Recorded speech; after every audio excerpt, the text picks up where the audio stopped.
Hello, aspirants. How you all are doing? I hope you all are doing good. And please manage कर लेना, आज video quality ज़्यादा अच्छी नहीं है।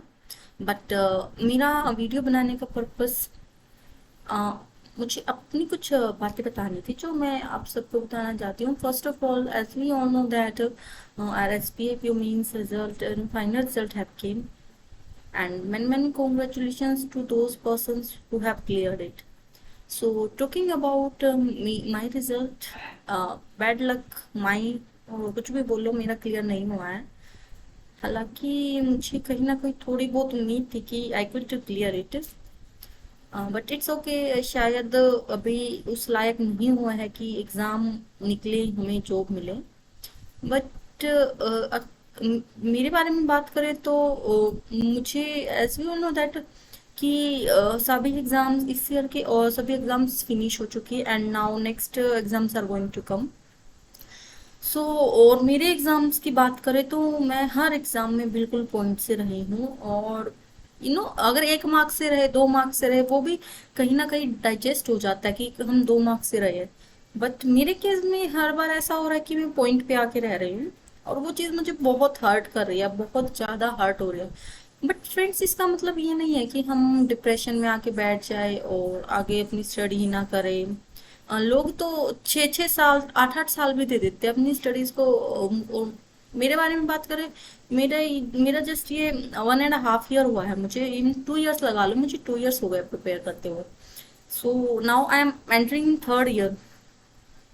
सी देखो, banking exams is all about consistency. आप अपने आप को कैसे उस स्टेज पर सस्टेन कर पाते हो, आप फेलियर्स को कैसे फेस कर पाते हो। और मेरे बारे में बात करें, मैंने लगभग अब तक 7 8 मीन्स में फेलियर देखा है। इवन मैं मीन्स क्लियर करके आ रही हूँ बट फाइनल में फेलियर।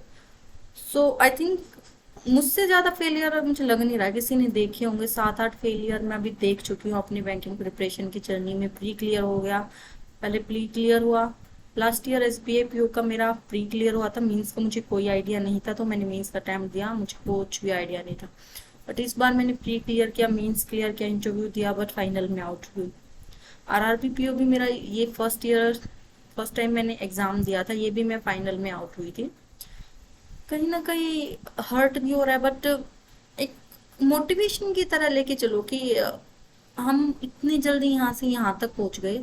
सो मेरे लिए ये एक बहुत बड़ा मोटिवेशन रहा है और इसी मोटिवेशन के साथ मैं अपने ये वाला साल भी प्रिपेयर करूँगी। हो जाता है बैड लक, तो शायद इस साल नहीं हुआ, बट आई एम श्योर कि मैं इस साल हर एग्ज़ाम निकाल लूँगी। मुझे अपनी मेहनत पर इतना भरोसा है कि अगर वो मुझे इस साल नहीं मिला तो इस साल जितने भी एग्ज़ाम्स आगे मैं हर एग्ज़ाम में सक्सेस पाऊंगी। उसके लिए सबसे ज़्यादा कंसिस्टेंसी ज़रूरी है, आप में खुद का सेल्फ मोटिवेशन ज़रूरी है। तो आई थिंक हमें मैंने बहुत से ऐसे लोग देखे हैं जो फर्स्ट अटेम्प्ट में एग्ज़ाम निकाल लेते हैं। और कई बार मैं सोचती हूँ मेरे साथ ऐसा क्यों नहीं हो रहा है कि मेरा फर्स्ट अटेम्प्ट में। बट सब एक जैसे नहीं होते हैं एंड सबसे बड़ा मोटिवेशन हमें उन इंसान से मिलता है जो इतनी ज़्यादा फेलियर्स फेस करके भी अपनी प्रिपरेशन में लगा हुआ है, उसने क्विट नहीं किया है। लोग 2 3 साल देके क्विट करने की सोचते हैं अगर उनका नहीं होता है। हमें क्विट करने की नीड नहीं है, हमें ज़रूरत है ये चेक करने की कि हम कहाँ पे लैग कर रहे हैं, क्या कहाँ मिस्टेक की है। सो मैंने अपनी हर मिस्टेक्स को इस साल पॉइंट आउट किया है और मैं उन्हीं पर वर्क करूंगी एंड डेफिनेटली मेरा एग्जाम क्लियर होगा। एंड आई थिंक जो भी मेरे सब्सक्राइबर मेरी ये वीडियो देख रही हैं, मैं उनको सिर्फ एक ही चीज़ बोलूंगी, अगर आप इस ईयर सक्सेसफुल नहीं हुआ है तो कोई बात नहीं, आप नेक्स्ट ईयर सक्सेसफुल होंगे। आप अपनी मेहनत पर विश्वास रखिए। और मेरे अंदर मोटिवेशन की बिल्कुल कमी नहीं है, मेरे इन लॉज बहुत अच्छे हैं, मुझे बहुत सपोर्ट करते हैं मेरी स्टडीज़ में। एंड आई थिंक इससे बड़ी बात मेरे लिए कोई नहीं है कि मेरे हस्बैंड और इन लॉज मुझे इतना ज़्यादा सपोर्ट कर रहे हैं। इवन फेलियर्स पे लोगों के पेरेंट, ज़्यादातर लोग बोलते हैं कि तेरे बस की नहीं है, तुझसे नहीं होगा, छोड़ दे, इतना 2 साल हो गए तूने अब तक नहीं निकाला तो तू आगे क्या निकलेगी। बट मेरे इन लॉज मुझे बहुत सपोर्ट करते हैं, वो हमेशा यही चीज़ बोलते हैं, कोई बात नहीं बेटा, अगर आप यहाँ तक पहुंचे हो तो आई थिंक नेक्स्ट ईयर पक्का आप ले भी लोगे, इतनी मेहनत की है तो पक्का मिलेगी, मेहनत कभी वेस्ट नहीं जाती है। वो मुझे इतना अच्छे से मोटिवेट करता है ना कि मुझे कभी भी बुरा नहीं लगता मेरा एग्जाम। हाँ, एग्जाम क्लियर नहीं हो तब मैं कुछ 2 3 दिन के लिए सैड जरूर हो जाती हूँ, बट उससे बाहर निकलना बहुत जरूरी है।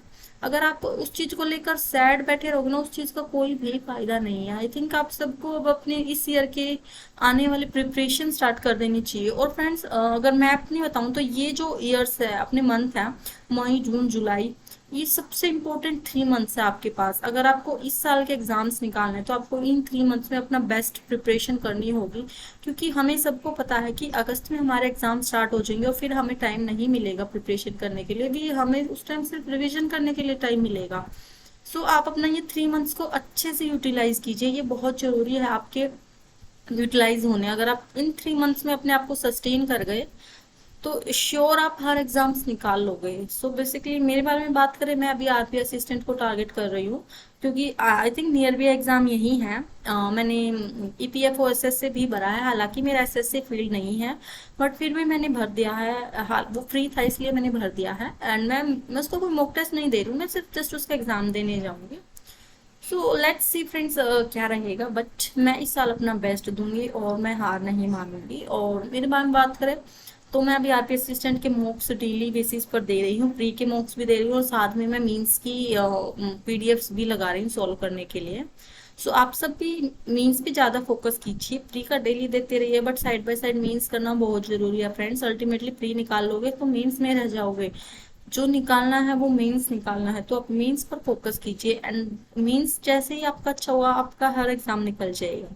तो इन 3 मंथ्स को अच्छे से यूटिलाइज कीजिए, तभी आपका एग्जाम्स क्लियर होंगे। एंड डिमोटिवेट नहीं होना चाहिए फ्रेंड्स। आप इतनी छोटी छोटी बातों से अगर डिमोटिवेट हो जाओगे तो आई थिंक कुछ भी नहीं होगा। एंड मुझे देखो फ्रेंड्स, बीइंग अ हाउसवाइफ मुझे सब कुछ मैनेज करना पड़ रहा है। मुझे अपनी फैमिली भी मैनेज करनी पड़ती है, मेरे हाउस होल्ड कोर्स भी होते हैं, घर के काम भी होते हैं, बेबी भी देखना होता है, काफी कुछ काम हो जाता है। अगर मैं उन सब के बावजूद इतना प्रिपरेशन, इतना डेडिकेटेड होकर अपने प्रिपरेशन कर सकती हूँ, तो आई थिंक आप सब लोग भी कर सकते हैं। एंड अगर आपको कोई भी प्रॉब्लम हो तो आप मुझे मेरे टेलीग्राम मैसेज कर सकते हैं। अगर मुझसे हुआ तो मैं आपकी प्रॉब्लम जरूर सॉल्व करूंगी। एंड मेरे इस चैनल के साथ जुड़े रहिए। और एक चीज और फ्रेंड्स, अभी मैं कुछ कम वीडियोस बनाऊंगी, क्योंकि मैं अपना 1 साल और आगे प्रिपरेशन का नहीं ले जाना चाहती है, मैं लास्ट ईयर मान के कर रही हूँ। तो जब भी मुझे टाइम मिलेगा मैं वीडियोस बनाऊंगी। जो भी आपको टॉपिक पे चाहिए वो मुझे आप मैसेज कर देना, मैं उस पर कोशिश करूंगी बनाने के लिए। सो यही चीज मुझे बतानी थी अपने रिजल्ट्स के बारे में। ऑल द बेस्ट फ्रेंड्स, अपनी प्रिपरेशन जारी रखिए। जो यहाँ ठहर गया वो आगे नहीं जा पाएगा, और जिसने यहाँ प्रिपरेशन कर लिया अच्छे से वो हर एग्जाम्स निकाल लेगा। सो ये चीज़ ध्यान में रखना। Thank you friends.